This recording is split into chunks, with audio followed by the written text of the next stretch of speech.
की जानिब चलते हैं। क्वेश्चन नंबर 2 है, which of the following matrices are equal. यहाँ पे कुछ मैट्रिसेस दिए गए हैं और हमें ये बताना है कि कौन कौन से मैट्रिसेस आपस में इक्वल हैं। तो मैट्रिसेस के इक्वल होने की यहाँ पे दो कंडीशंस हैं। मैट्रिक्स तब आपस में इक्वल होते हैं। नंबर 1 कंडीशन ये है कि the order of A is equal to the order of B, कि जो दो मैट्रिसेस हैं उनका ऑर्डर सेम होना चाहिए। Their corresponding entries are equal, और उनकी जो क्रॉसपॉन्डिंग एंट्रीज हैं वो भी इक्वल होने चाहिए। फॉर एग्जांपल, अगर यहाँ 1 है तो यहाँ भी 1, यहाँ 3 है तो यहाँ भी 2 + 1 3। तो इस तरह से क्रॉसपॉन्डिंग जो एंट्रीज हैं वो भी इक्वल होनी चाहिए। और हमारे पास जो ऑर्डर है, अगर इसमें हमारे पास 2 रोज और 2 कॉलम हैं तो मैट्रिसेस बी में भी हमारे पास 2 रो और 2 कॉलम्स होने चाहिए, तब ही हमारा मैट्रिक्स ए मैट्रिक्स बी के इक्वल होगा। तो आइए इनको सॉल्व करते हैं। तो सबसे पहले हमारे पास जो मैट्रिक्स ए है इसका ऑर्डर है हमारे पास 1 by 1। तो इसमें एक ही रो है और एक ही कॉलम है, ठीक है।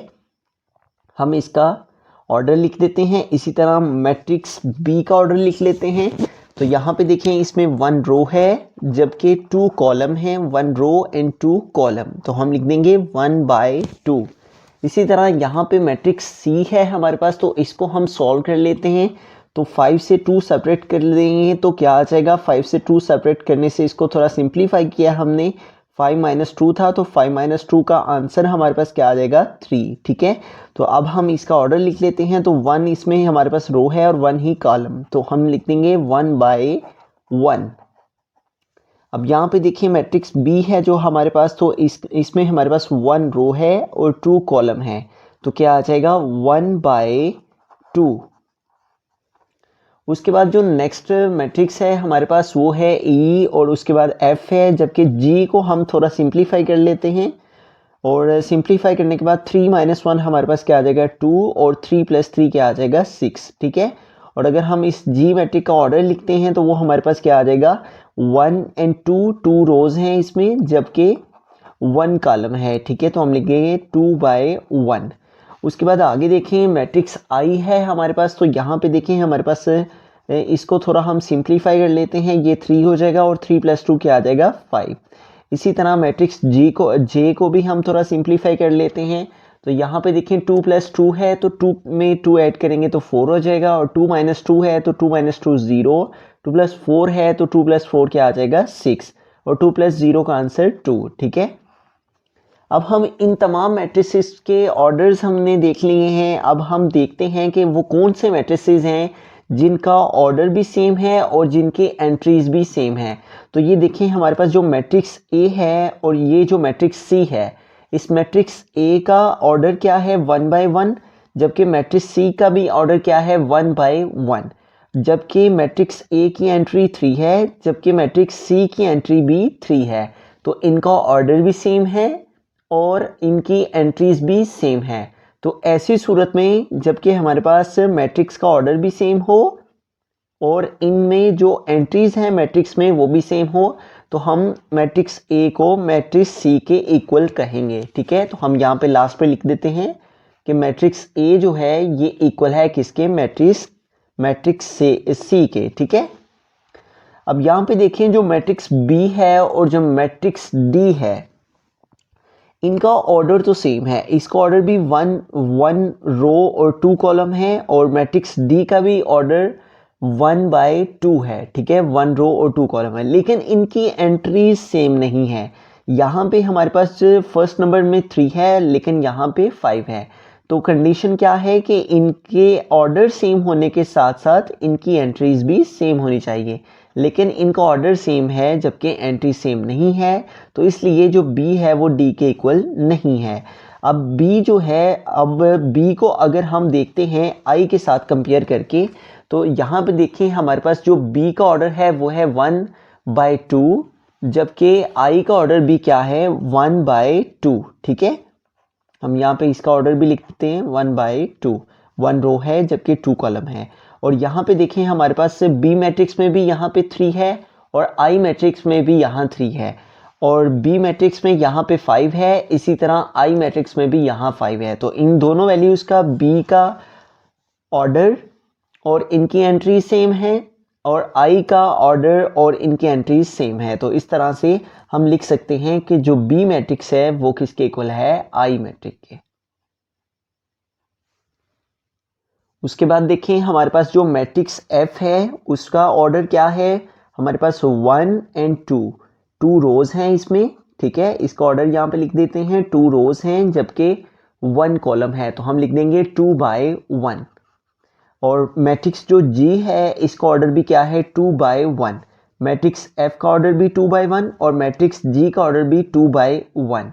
और मैट्रिक्स जो एफ है इसकी एंट्रीज भी 2 और 6 हैं जबकि मैट्रिक्स जी की एंट्रीज भी 2 एंड 6 हैं। तो यहाँ पे देखिए हमारे पास ऑर्डर भी सेम है और एंट्रीज भी सेम है, ठीक है। तो ऐसी सूरत में जबकि ऑर्डर भी सेम हो और उन मैट्रिक्स में जो एंट्रीज हैं वो भी सेम हो तो हम एफ मैट्रिक्स को जी मैट्रिक्स के इक्वल लिख सकते हैं। तो हम लिखेंगे मैट्रिक्स एफ और ये इक्वल है मैट्रिक्स जी के। उसके बाद देखिए मैट्रिक्स ई जो है उसमें हमारे पास क्या है, जो ऑर्डर है वो है 2/2, ठीक है। इसमें 2 रोज हैं और 2 ही कॉलम है। और इसके अलावा जो मैट्रिक्स एच है उसमें भी हमारे पास देखें 2 रोज हैं, ठीक है, और 2 ही कॉलम हैं, 1 एंड 2, ठीक है। और यहाँ पे देखें हमारे पास जो इसकी एंट्रीज हैं मैट्रिक्स ए की वो भी 4 0 और एच की भी 4 0 6 2 6 2। तो इसका मतलब जो ई मैट्रिक्स है हमारा वो एच मैट्रिक के इक्वल है क्योंकि इनका ऑर्डर भी सेम है, इसका ऑर्डर भी 2/2 और इसका ऑर्डर भी 2/2 और इसकी एंट्रीज भी 4 0 6 2 और इसकी एंट्रीज भी 4 0 6 2। इनका ऑर्डर और इनकी एंट्रीज सेम है, लिहाजा मैट्रिक्स ई मैट्रिक्स एच के इक्वल है। और इसके अलावा हमारे पास यहाँ पे जो जे मैट्रिक्स है उसकी एंट्रीज भी और उसका ऑर्डर भी हमारे पास इसी मैट्रिक एफ ई और एच के इक्वल है। इसका ऑर्डर भी हमारे पास 2/2 है जबकि एच का ऑर्डर भी 2/2 और ई का ऑर्डर भी 2/2 और जे की एंट्रीज भी 4 0 6 2 और एच की एंट्रीज भी 4 0 6 2 जबकि ई की एंट्रीज भी 4 0 6 2। तो इस तरह से ई मैट्रिक इक्वल है एच के और एच मैट्रिक्स हमारा किसके इक्वल है, जे के। तो हम लास्ट पे लिख देंगे E is equal to H is equal to J, कि ये जो तीनों मैट्रिक्स हैं हमारे इनके ऑर्डर भी सेम है और इनकी एंट्रीज भी सेम है, ठीक है। जो एंट्रीज इसकी हैं वही एच की हैं, जो ऑर्डर इसका है वही जे का है और वही एंट्रीज एच की हैं। तो इस तरह से हमने जो से मैट्रिक्स आपस में ऑर्डर सेम रखते थे और एंट्रीज सेम रखते थे उनको हमने एक दूसरे के इक्वल लिख दिया। बिस्मिल्लाहिर्रहमानिर्रहीम। एक्सरसाइज 1.1 क्वेश्चन नंबर 3 की जानिब चलते हैं। Find the values of A B C and D which satisfy the matrix equation. यहाँ पे हमारे पास 2 मैट्रिसेस हैं और इनमें से हमें A B C and D की वैल्यूज़ को फाइंड करना है। तो उनको फाइंड करने के लिए यहाँ पे देखें हमारे पास जो दोनों मैट्रिसेस हैं इसमें ये a प्लस सी जो है ये हमारा इक्वल है 0 के, जबकि ये जो सेकंड वैल्यू है a प्लस 2b ये हमारा इक्वल है -7 के।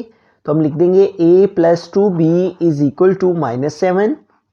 और इसी तरह से ये जो c -1 है ये इक्वल है 3 के, तो हम लिख देंगे c -1 इज इक्वल टू 3। और इसी तरह से 4d - 6 जो है वो इक्वल है 2d के, तो हम यहाँ पे लिखेंगे 4d - 6 is equal to 2d, ठीक है। तो यूँ हमने ये जो फर्स्ट यहाँ पे मैट्रिक्स में एलिमेंट था इसको इस मैट्रिक्स के फर्स्ट एलिमेंट के इक्वल लिखा और इसी तरह ये जो सेकंड था इसको इस सेकंड के इक्वल और यहाँ जो थर्ड मैट्रिक्स में नंबर था इसको इस थर्ड के इक्वल और यहाँ जो फोर्थ मैट्रिक्स था इसको फोर्थ मैट्रिक्स के एलिमेंट में लिख दिया, ठीक हो गया। अब हमने क्या करना है कि यहाँ से हमने सबसे पहले इस c की वैल्यू को फाइंड करना है, ठीक है। तो c की वैल्यू को फाइंड करने का तरीकेकार क्या है कि हमें c की वैल्यू रिक्वायर्ड है तो c के साथ ये जो नंबर है इसको हमें दूसरी साइड पे मूव करवा लेना है। c इज इक्वल टू इस 3 को हम ऐसे कैसे लिखेंगे, -1 इस साइड पे मूव होगा तो क्या आ जाएगा +1। अब हम 3 में 1 ऐड कर देंगे तो क्या आ जाएगा 4। तो यूं हमारे पास किसकी वैल्यू आ गई है, सी की। ठीक है, अब हमें ए, बी और डी की वैल्यू को फाइंड करना है। अब ये जो सी की वैल्यू आई है इसे हमने इस इक्वेशन में पुट कर देना है। ठीक है, तो जहां पे सी है वहां पे हमने सी की इस वैल्यू को पुट कर देना है। हम यहाँ पे इसको इक्वेशन 1 का नाम दे लेते हैं और लिख लेते हैं सी इज इक्वल टू 4। ठीक है, ये जो सी की हमारी वैल्यू आई है उसे हम इस इक्वेशन में पुट करने लगे हैं, तो हम लिख देंगे C is equal to 4 put in equation 1। अब जहां पे सी है हमारे पास इस इक्वेशन में, वहां पे हम सी की प्लेस पे 4 लिख देंगे, तो क्या आ जाएगा a प्लस सी की प्लेस पे क्या लिख देंगे, सी की वैल्यू, और वो क्या है 4, तो सी की प्लेस पे आ जाएगा 4 इज इक्वल टू 0। अब ये देखेंगे प्लस 4 है हमारे पास, और जब ये अपनी साइड चेंज करेगा +4 दूसरी साइड पे मूव करेगा तो क्या हो जाएगा -4। ठीक है, ए हमने वैसे का वैसे लिख दिया, +4 इस साइड पे आएगा तो क्या हो जाएगा -4, 0 वैसे का वैसे ही, और ये +4 इधर आया तो -4, और 0 से -4 माइनस करेंगे तो क्या आ जाएगा -4। तो अब हमारे पास 2 वैल्यूज आ गई हैं, ए की वैल्यू -4 जबकि सी की वैल्यू 4। ठीक है, अब इस ए की वैल्यू को हम इस इक्वेशन में पुट कर देंगे तो हमारे पास बी की वैल्यू आ जाएगी। ठीक है, तो हम यहाँ पे इसको इक्वेशन 2 का नेम दे लेते हैं और हम लिखेंगे ये जो ए की वैल्यू है -4, इसको इस इक्वेशन में हम पुट करने लगे हैं, तो हम लिखेंगे a is equal to -4 put in equation 2। जहां पे a है वहां पे हम a की वैल्यू लिखेंगे और वो क्या है -4, तो इस a की प्लेस पे हमने a की वैल्यू पुट कर दी और वो क्या है -4। ठीक है, a की प्लेस पे -4 आ गया, आगे क्या है +2b इज इक्वल टू क्या है -7। अब हमें यहाँ से b की वैल्यू रिक्वायर्ड है, तो हम क्या करेंगे कि +-4 है इस साइड पे, ये इसको दूसरी साइड पे मूव करवा लेंगे, तो दूसरी साइड पे जाके क्या हो जाएगा -4 इस साइड पे मूव हुआ तो +4 में चेंज हो जाएगा। ठीक है, यहाँ स्पेस नहीं है तो हम इससे आगे नेक्स्ट जो है उसको यहाँ पे बॉटम में कर लेते हैं। 2b इज इक्वल टू -7 + 4, इसको मैंने ऐसे का ऐसे लिख लिया है। ठीक है, अब इसको आगे मजीद सिंप्लीफाई करके हम b की वैल्यू फाइंड कर लेते हैं। 2b वैसे का वैसे ही, -7 + 4, एक साइन सब्ट्रैक्शन का है, एक एडिशन का है, तो ऐसा मैटर जहाँ पे हमारे पास है माइनस, नेगेटिव और पॉजिटिव वैल्यूज एक साथ हों तो हम क्या करते हैं, नेगेटिव का प्रोसेस करते हैं, जबकि जो साइन है वो ग्रेटर वैल्यू का यूज़ करते हैं। तो 7 से 4 सब्ट्रैक्ट करेंगे तो क्या आंसर आ जाएगा 3, लेकिन साइन जो है वो हम ग्रेटर वैल्यू जो कि 7 की है उसका साइन यूज़ करेंगे। ठीक है, और उसका साइन क्या है माइनस, तो हम इसके साथ माइनस लगा देंगे। अब ये 2 इस b के साथ मल्टीप्लाई कर रहा है तो दूसरी तरफ जाके क्या हो जाएगा डिवाइड, तो क्या आ जाएगा -3, और ये जो 2 इसके साथ मल्टीप्लाई कर रहा है ये इधर आके क्या हो जाएगा डिवाइड। तो यूँ हमने इस 2 को इधर डिवाइड कर दिया और b की वैल्यू हमारे पास क्या आ गई -3/2। तो इस तरह से हमारे पास जो है वो c की वैल्यू भी आ गई है, a भी हम फाइंड कर चुके हैं और वो है -4, c की वैल्यू 4 आई है जबकि b की वैल्यू -3/2 आई है। अब हम d की वैल्यू रह गई है उसको फाइंड कर लेते हैं। तो यहाँ पे देखिए हमारे पास ये जो साइड है इस साइड में d की वैल्यू मौजूद है, तो इस d को हम इस साइड पे मूव करवा लेंगे।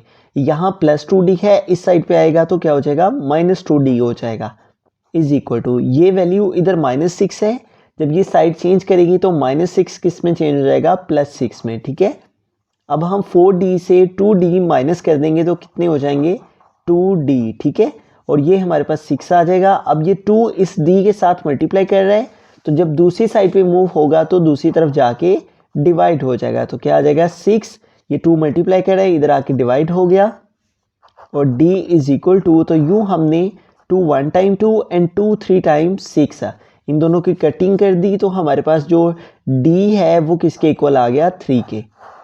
तो अब इस तरह से हमने a की वैल्यू जो है उसको इस c की वैल्यू को फाइंड करने के बाद फाइंड किया, फिर हमने इस a की वैल्यू को इस सेकंड इक्वेशन में पुट किया तो हमने b की वैल्यू फाइंड कर ली, और उसके बाद हमने d की वैल्यू को एक साइड पे अरेंज करके तो d की वैल्यू जो है फाइंड कर ली। तो इस तरह से हमारे पास जो a है उसकी वैल्यू क्या आ गई है -4, जबकि b की वैल्यू हमारे पास क्या आई है -3/2, b इज इक्वल टू -3/2, और c की वैल्यू हमारे पास क्या आई है 4 + 4, इसको लिख देंगे जबकि डी की वैल्यू क्या आई है 3, इसको भी लास्ट में आंसर में लिख देंगे। तो इस तरह से हमारी एक्सरसाइज जो है 1.1 वो कंप्लीट हुई।